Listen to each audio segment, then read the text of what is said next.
Hello students, कैसे हैं आप लोग। आज हम चैप्टर 14 बायोमॉलिक्यूल्स ले रहे हैं। उसमें पार्ट 1 सेक्शन है। बेटा वीडियो के एंड में आप लोगों को इसके नोट्स मिलेंगे, तब आप लोग प्लीज वो पॉज करके लिख सकते हैं। अभी सिर्फ आप लोगों को सुनना है। तो बायोमॉलिक्यूल्स होते क्या है? जो हमारे लिविंग सिस्टम में बहुत सारे कॉम्प्लेक्स मॉलिक्यूल्स होते हैं जो हेल्प करते हैं एक बॉडी सिस्टम बनाने के लिए, तो उसको हम लोग बोलते हैं बायोमॉलिक्यूल्स। कौन कौन से मॉलिक्यूल्स होते हैं? फर्स्ट है लाइक कार्बोहाइड्रेट्स। आपने ये नाम सुना होगा, ठीक है। कार्बोहाइड्रेट्स। नेक्स्ट है प्रोटीन्स, न्यूक्लिक एसिड, लिपिड्स। ये सारे बायोमॉलिक्यूल्स के अंदर आते हैं, ठीक है। प्रोटीन एंड कार्बोहाइड्रेट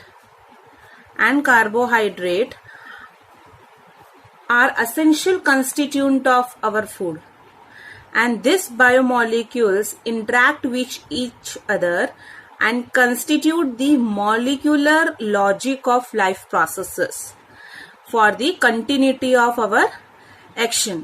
जो भी हमारे बॉडी में मेटाबॉलिक प्रोसेस करवाने का मेन कंस्टिट्यूएंट ये है। सम सिंपल मॉलिक्यूल्स जो आप लोगों ने सुना होगा, like vitamins, minerals and salts. Mineral salts also play an important role in the function of organism. So, अब हम लोग फर्स्ट पढ़ते हैं बेटा, that is the carbohydrates. Mainly these carbohydrates produced by plants and forms a large group like cane sugar, glucose, ये help करता है ये सब कुछ बनाने में, एंड स्टार्च। जनरली ये हमें कहाँ से ऑब्टेन हो रहा है? प्लांट्स में से। और वो हेल्प क्या करता है? ये कैन शुगर, ग्लूकोज या स्टार्च बनाने में। जनरल फॉर्मूला उसका है बेटा, याद रखना, CxH2OY, okay, that is hydrate of carbon. This is the general formula of carbohydrate, okay. Glucose इस मॉलिक्यूलर फॉर्मूला के अंदर ये फिट हो रहा है, लाइक C6H12O6। इसको मैं ऐसा लिख सकती हूँ, C6H2O and 6 which fit into this formula. But एक ऐसा है that is the acetic acid, वो भी इसमें फिट हो रहा है, but this fit into this general formula, but it is not an carbohydrate. Clear? Next, rhamnose. Please ये सब नाम याद रखिए। रैमनॉस का है C6H12O5। This is the type of an carbohydrate which not fit in this definition. ये carbohydrate है पर वो इस फॉर्मूला में नहीं बैठ रहा है। ये एसिटिक एसिड है जो इस फॉर्मूला में बैठ रहा है, पर ये कार्बोहाइड्रेट नहीं है। तो एक्चुअल में डेफिनेशंस है, optically active polyhydroxy aldehyde, aldehyde यानी CHO, एंड कीटोन ग्रुप और the compound which produce such units on hydrolysis. Carbohydrate एक ऐसा एक्टिव पॉलीहाइड्रोक्सी मॉलिक्यूल है जिसमें एल्डिहाइड भी है और कीटोन भी है, जो क्या कर रहा है? कुछ प्रोड्यूस कर रहा है ऐसे यूनिट्स। कब? ड्यूरिंग दी हाइड्रोलाइसिस में। हाइड्रोलाइसिस यानी ब्रेक डाउन होना, किसके थ्रू? वाटर के थ्रू, ठीक है। कार्बोहाइड्रेट्स, ध्यान से सुनिएगा आप लोग please. Carbohydrates are sweet in taste. If they are sweet in taste, now there comes under the sugar molecules. Clear? हमें पता है कि हम लोग होम पर्पस में जो शुगर यूज करते हैं वो है सुक्रोज, ओके। होम पर्पस में जो हम यूज करते हैं वो है दैट इज सुक्रोज। और जो मिल्क में एक शुगर है उसका नाम है बेटा लैक्टोज। सुना होगा आप लोगों ने। क्लियर? तो ये क्या है, वो भी कार्बोहाइड्रेट के अंदर है, बट कौन, जो स्वीट इन टेस्ट है। इसलिए कार्बोहाइड्रेट को जब ये स्वीट इन टेस्ट है तो उसको मैंने एक वर्ड दे दिया है, that is saccharides, that is saccharides. Clear? Now next, classification of carbohydrates. From this source we obtain carbohydrates. Classification of carbohydrates are on the basis of their behavior on hydrolysis. How much they are doing the hydrolysis. Okay यानी कि ये किस तरह से hydrolysis करता है उसके ऊपर ये डिपेंड है क्लासिफिकेशन। वैसे ही हम लोगों ने उसके हिसाब से फर्स्ट करा है, दैट इज मोनोसैकेराइड्स। मोनोसैकेराइड्स देखो मैंने आप लोगों को बताया है, सैकेराइड्स यानी स्वीट इन टेस्ट। क्लियर? उसके हिसाब से ये कार्बोहाइड्रेट डिविजन हो रहा है। तो फर्स्ट क्या है, that is monosaccharides. This the carbohydrate which can not be hydrolysed, ये एक ऐसे टाइप का कार्बोहाइड्रेट है जो हाइड्रोलाइज्ड नहीं हो रहा है to give simpler unit of polyhydroxy aldehyde और ketone. This carbohydrate cannot be hydrolyzed, okay, cannot be hydrolyzed to give, ये हाइड्रोलाइज नहीं होगा और वो क्या नहीं दे रहा है, एक सिंपलर यूनिट नहीं दे पा रहा है, दैट इज दी किसका, एल्डिहाइड और कीटोन का। एल्डिहाइड एंड कीटोन का ग्रुप नहीं दे पा रहा है। इसी के एग्जाम्पल में है, that is glucose, fructose, ribose, ये सारे मोनोसैकेराइड्स के अंदर आते हैं। क्लियर? नेक्स्ट है, दैट इज उसका सेकेंड पार्ट है, that is oligosaccharides. Oligosaccharides, this are the carbohydrate that yield 2 to 10 monosaccharides on hydrolysis. Oligosaccharides ऐसे टाइप के सैकेराइड्स है, कार्बोहाइड्रेट है जो हाइड्रोलाइसिस में 2 to 10 मोनोसैकेराइड्स यूनिट्स दे देते हैं। इसलिए बेटा ओलिगोसैकेराइड्स डिवाइडेड है मेजरली 3 पार्ट्स में। क्लियर? फर्स्ट आता है डाइसैकेराइड्स, ट्राइसैकेराइड्स एंड टेट्रासैकेराइड्स। ठीक है, ट्राइसैकेराइड्स एंड टेट्रासैकेराइड्स। जो सुक्रोज है वो हाइड्रोलाइसिस होने में क्या दे रहा है, ग्लूकोज और फ्रुक्टोज दे रहा है। क्लियर? वैसे ही बेटा जब माल्टोज हाइड्रोलाइसिस होता है वो भी क्या दे रहा है, 2 मॉलिक्यूल्स ऑफ ग्लूकोज देता है। ओके, थर्ड वन वैसे ही आता है, दैट इज पॉलीसैकेराइड्स। पॉली का मीनिंग होता है मैनी, सैकेराइड्स यानी sweet in taste. Large number of monosaccharides, बहुत सारे large number of monosaccharides units देता है कब, हाइड्रोलाइसिस होने में। एग्जाम्पल है, that is starch, okay, cellulose जो हमें प्लांट से मिलता है, ग्लाइकोजन जो स्टोर होता है उसको हम लोग ग्लाइकोजन, जो हमारे बॉडी में कार्बोहाइड्रेट खा के स्टोर होता है ना, उसको हम ग्लाइकोजन बोलते हैं, गम्स एक्सेट्रा। ऐसे जो शुगर होते हैं जो स्वीट इन टेस्ट नहीं होते हैं, नॉट स्वीट इन टेस्ट, तो ऑफ कोर्स उसको हम लोग क्या बोलेंगे बेटा, उसको हम लोग बोल देंगे that is non sugars. Clear? यहां तक आप लोगों को क्लियर है, समझ में आया? ये आप लोग देख लीजिए एक बार। अब वैसे ही कार्बोहाइड्रेट अगेन क्लासिफिकेशन होता है। This carbohydrates again main classified into 2।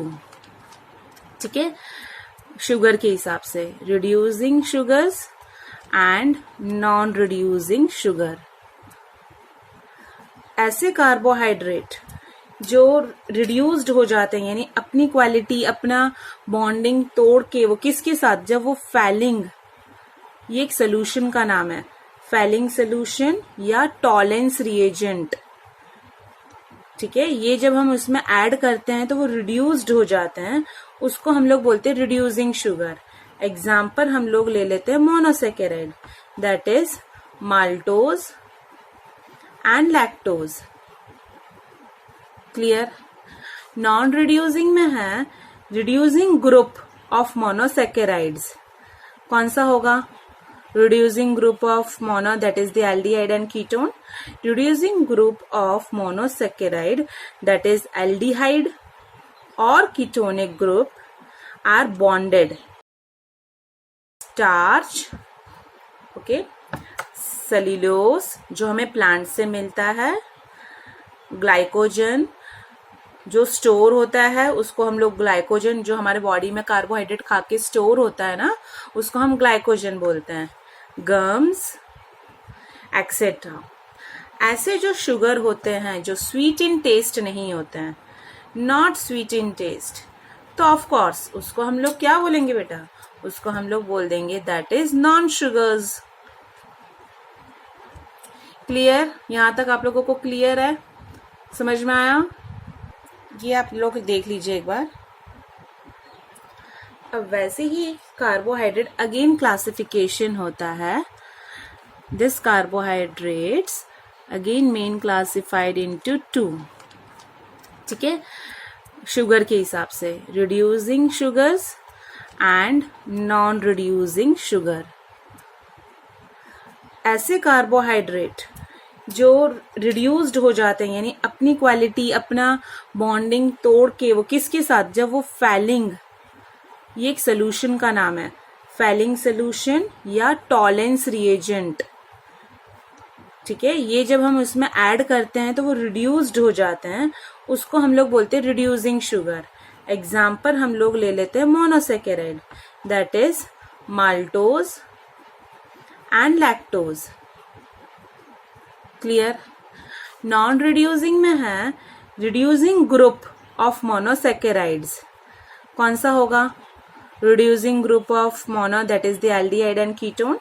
Reducing group of monosaccharide, that is aldehyde or ketonic group, are bonded.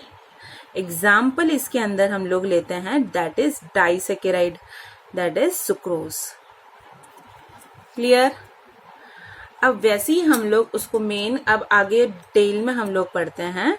The first है मोनोसेकेराइड्स। प्लीज बेटा ध्यान से सुनिएगा।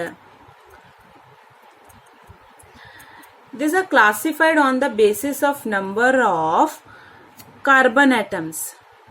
कितने कार्बन एटम्स हैं उसके हिसाब से, और कौन सा फंक्शनल ग्रुप प्रेजेंट है। हम लोग ने यही पढ़ा है कि फंक्शनल ग्रुप 2 ही है। कौन से है? एक CHO है ना, और एक क्या है? कीटोन ग्रुप है। तो बेटा जो एल्डिहाइड ग्रुप फॉलो करता है उसको बोलते हैं एल्डोज मोनोसेकेराइड। जो कीटोन ग्रुप करता है उसको हम लोग बोलेंगे कीटोज। इसी मोनोसेकेराइड्स के अंदर फर्स्ट आता है that is glucose. Glucose occurs freely in nature as well as in combined form. Freely भी होगा, कंबाइंड फॉर्म में भी होगा। Generally glucose is present in sweet fruits and honey. पके हुए grapes, ripe grapes also contain glucose in large amounts. Fruits में, honey में, हर जगह ये हमें ग्लूकोज देखने को। तो बेटा ग्लूकोज बनता कैसे है? अब सपोज हम लोगों को इंडस्ट्रीज पर्पस में यूज करना है, तो ग्लूकोज का प्रिपरेशन करना है, तब हम लोग ग्लूकोज का प्रिपरेशन कैसे होता है? जो सुक्रोस होता है, सुक्रोस क्या था? दैट इज द डाइसेकेराइड्स था। मैं क्या पढ़ रही हूँ? मोनोसेकेराइड। तो डाइसेकेराइड से मुझे मोनोसेकेराइड्स मिल सकता है ना। तो वैसे ही सुक्रोस को मैं बॉईल करती हूँ किसके प्रेजेंस में? डाइल्यूट HCl या sulphuric acid in alcoholic solution. ध्यान से सुनना बेटा, तब जाके मुझे क्या मिलता है? ग्लूकोज और फ्रुक्टोज मिलता है। समझ में आया? सुक्रोज का फॉर्मूला है C12H22O11 प्लस वाटर, और यही वो मैंने बॉईल किया। ग्लूकोज है C6H12O6। आपको ये सारे रिएक्शन अच्छे से याद रखना है, ठीक है। ग्लूकोज एंड फ्रुक्टोज का सेम मॉलिक्यूलर फॉर्मूला है। ये फर्स्ट मेथड था मेरा। सेकेंड मेथड क्या आता है, दैट इज स्टार्च। स्टार्च को भी मैं हाइड्रोलाइसिस करती हूँ। स्टार्च का फुल देखो, उसका मॉलिक्यूलर फॉर्मूला C6H10O5, ठीक है, प्लस NH2O। कितने वाटर मॉलिक्यूल मुझे नहीं पता। वैसे ही हाइड्रोलाइसिस किया, 393 केल्विन और प्रेशर है 232 एटमॉस्फेयर, और मुझे क्या मिल गया, that is the glucose. Clear? ये दो मेथड है, समझ में आ रहा आप लोगों को? अब ग्लूकोज का स्ट्रक्चर दिखता कैसे है हम लोग देखते हैं। ये क्या है, एक एल्डोहेक्सोज है, ठीक है। एल्डो यानी कौन सा ग्रुप होगा, एल्डिहाइड। एल्डोहेक्सोज, तो इसको हम लोग डेक्सट्रोज भी बोल सकते हैं, ठीक है। This is the monomer of starch and cellulose. Most abundant organic compound on earth. सबसे ज्यादा ये अबेंडेंट यानी बहुत ज्यादा क्वांटिटी में देखने को मिलता है हमारे अर्थ में। इसका मॉलिक्यूलर फॉर्मूला है C6H12O6, ठीक है। अब कुछ किस तरह से ये स्ट्रक्चर आगे कंप्लीट होके किस में कन्वर्शन होता है वो हम देखते हैं। ये है CHO, ये इसका मैं मॉलिक्यूलर फॉर्मूला बनवा रही हूँ, ठीक है। आप देख लीजिए, ये CH2OH। जब इसको मैं हीट करती हूँ in the presence of HI, तो मुझे क्या मिलता है, एनहेक्सेन मिलता है। ध्यान से सुनिएगा, ठीक है। क्या मिल रहा है, दैट इज दी एनहेक्सेन। ये रिएक्शन से सजेस्ट होता है कि all 6 carbon atoms are linked in a straight chain. Clear? First. Second, CHO, CHOH4, CH2OH। जब मैं उसको NH2OH के प्रेजेंस में रिएक्ट करती हूँ, तो ये एल्डिहाइड ग्रुप है, उसके साथ ये एन ग्रुप लग जाता है, और फिर ये इस तरह से कंप्लीशन हो रहा है, ठीक है। It reacts with the hydroxylamine also to form a oxime. This is the hydroxylamine. तो वो क्या बना रहा, ऑक्सिम, okay, and adds a molecule of hydrogen cyanide to give cyanohydrin. Clear? अब हम लोग आगे देखते हैं कि वो और दूसरे के साथ भी रिएक्ट कर रहा है, जो मैंने आपको बता रखा है अभी से। दैट इज वो किसके साथ रिएक्ट करेगा, हाइड्रोजन साइनाइड के साथ। हाइड्रोजन साइनाइड, तो वो है इस तरह से, एक साइनाइड ग्रुप भी लगा रहा है और हाइड्रोक्सिल ग्रुप भी लगा रहा है, ठीक है। CH2OH, तो it reacts with hydroxylamine to form oxime, and here एक that is cyanohydrin वो formed कर रहा है। साइनोहाइड्रिन किसके प्रेजेंस में, जब वो हाइड्रोजन साइनाइड के साथ रिएक्शन करता है, ठीक है। It means that it confirms the presence of carboxyl group. एक कार्बोक्सिल ग्रुप है, दैट इज ये कार्बोक्सिल ग्रुप जो ग्लूकोज में है, वो कंफर्म करता है कि ये इसमें प्रेजेंट है, तब जाके ये रिएक्शन बनता है, ठीक है। तो ये दो रिएक्शन हम लोगों ने पढ़ा। आगे नेक्स्ट पढ़ते हैं। यही जो ग्लूकोज है, CHO, CHOH4 एंड CH2OH, जब ब्रोमीन वाटर के साथ, ध्यान से सुनिएगा बेटा, वो ब्रोमीन वाटर के साथ रिएक्ट होता है तो ग्लूकोनिक एसिड, ये पूछा जाता है हमेशा, ध्यान से देखो, ये ग्लूकोनिक एसिड बनाता है, ठीक है, gluconic acid. It gets this glucose get oxidized to 6 carbon carboxylic acid on reaction with bromine water. It indicates that carbonyl group is present as an aldehydic group. जो कार्बोनिक ग्रुप है वो एक aldehyde group है इसके अंदर, वो ये confirm करता है। नेक्स्ट आता है फिर से ये ग्लूकोज CHOH4 एंड CH2OH, जब वो एसिटिक एनहाइड्राइड के साथ, ठीक है, देखो ये सब कुछ आप लोगों को याद रखना है, एसिटिक एनहाइड्राइड के साथ रिएक्ट करता है तो वो इस तरह से बनाता है। ये आप लोगों को फॉर्मूला याद रखना है, ठीक है। Acetylation of glucose with acetic anhydride, it gives glucose pentacetate which confirm the presence of 5OH group। यहाँ पे 5OH ग्रुप है वो प्रेजेंस। तो आप लोगों को ऐसा रिएक्शन पूछेंगे कि ग्लूकोज किस तरह से पता लगाता है कि भाई ये पेंटा एसिटेट है, यानी प्रेजेंस ऑफ OH ग्रुप है। तो आपको ये रिएक्शन बताना with the help of acetic anhydride, it confirms the presence of 5OH group. इसके अंदर 5 OH ग्रुप है वो कंफर्म करता है। नेक्स्ट रिएक्शन आता है ग्लूकोज का CHO CHOH4 देन CH2OH, ये ऑक्सीडेशन होता है, और COOH CHOH4 and COOH, okay. ये ऑक्सीडेशन होने के बाद ये बनाता है दैट इज सैकरिक एसिड, याद रखिएगा। सेम यही ऑक्सीडेशन हो जाता है किसी और के साथ, लाइक CHOH4 एंड CH2OH, ये हम लोगों ने आगे बनाया था, दैट इज कौन है ये, gluconic acid. On oxidation with nitric acid, glucose as well as gluconic acid, glucose and gluconic acid both yield a dicarboxylic acid, that is saccharic acid.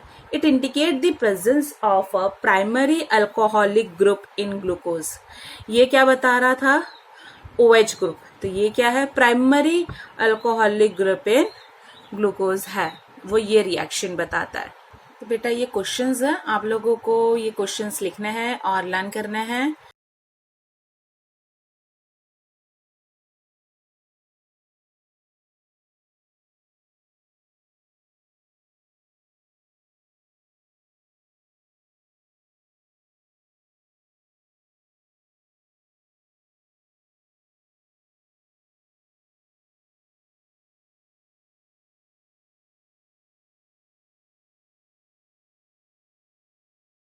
तो आज का टॉपिक मैं यहाँ पे कंप्लीट करती हूँ। आपको मेरा वीडियो अच्छा लगा है तो प्लीज़ आप लोग लाइक करिए, उसे शेयर करिए, और thank you so much students.